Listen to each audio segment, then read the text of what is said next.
History media TV के मोअज़्ज़ज़ नाज़रीन इकराम, अस्सलाम वालेकुम।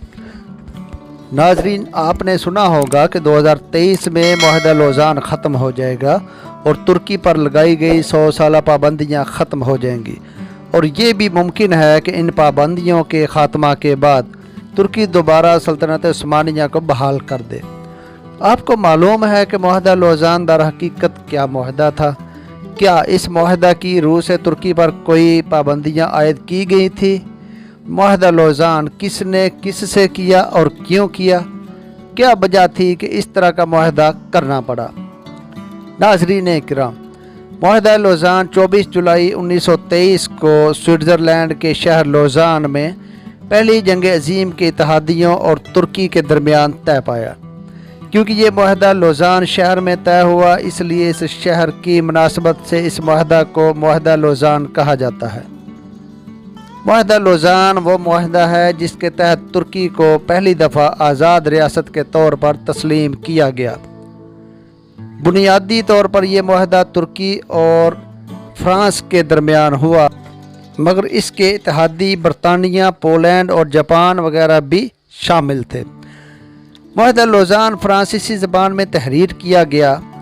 ये खिलाफत उस्मानिया के बाद पहला मुआहदा था जो गैर तुर्क ज़बान में तहरीर हुआ। मुस्तफ़ा कमाल अतातुर्क के सल्तनत उस्मानिया का ख़ात्मा करने के बाद 20 अक्टूबर 1922 को अमन कॉन्फ्रेंस मुनक्कद हुई।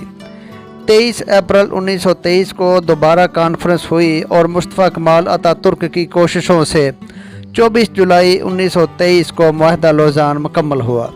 इस मुआहदा को अमन का मुआहदा भी कहा जा सकता है। मुआहदा लौज़ान 100 साल पर मुहित था। इस मुआहदा के तहत मगरबी ताकतों ने 100 साल तक तुर्की और मुसलमानों को हाथ पांव से बांध कर मफलूज कर दिया था। 2023 में ये मुआहदा अपनी 100 साला मुद्दत पूरी करके ख़त्म हो जाएगा। मुआहदा लौज़ान के ख़ात्मा का वक़्त करीब आ रहा है, तो यूरोपी ताकतें तुर्की से खौफज़दा हैं।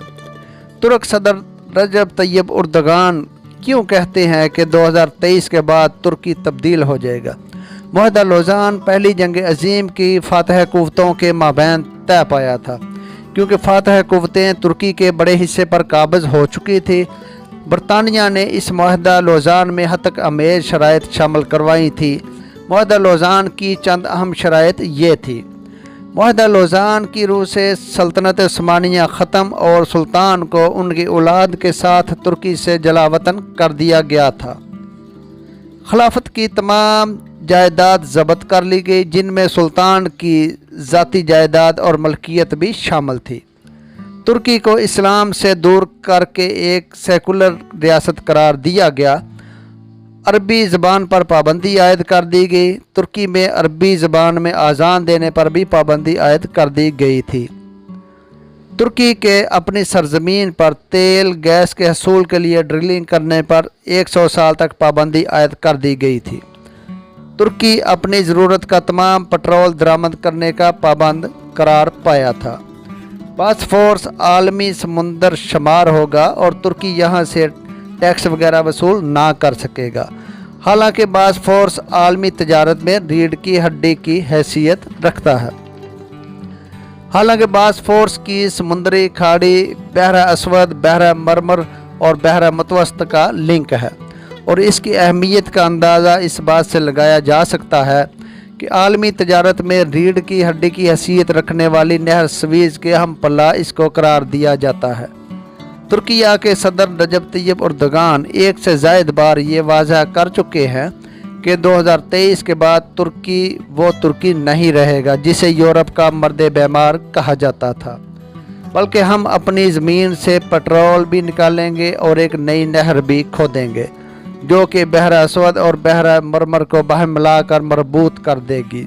इसके बाद तुर्की यहाँ से गुज़रने वाले हर बहरी जहाज़ से टैक्स वसूल करेगा। इस सूरत हाल से सारी कहानी वाज़ह हो जाती है कि मगरब क्यों तुर्क सदर रजब तैयब उर्दगान से खौफज़दा है और इसका दुश्मन बना हुआ है, और क्यों मुआहदा लौज़ान के 100 साल मुकम्मल होने से पहले ही खौफज़दा है।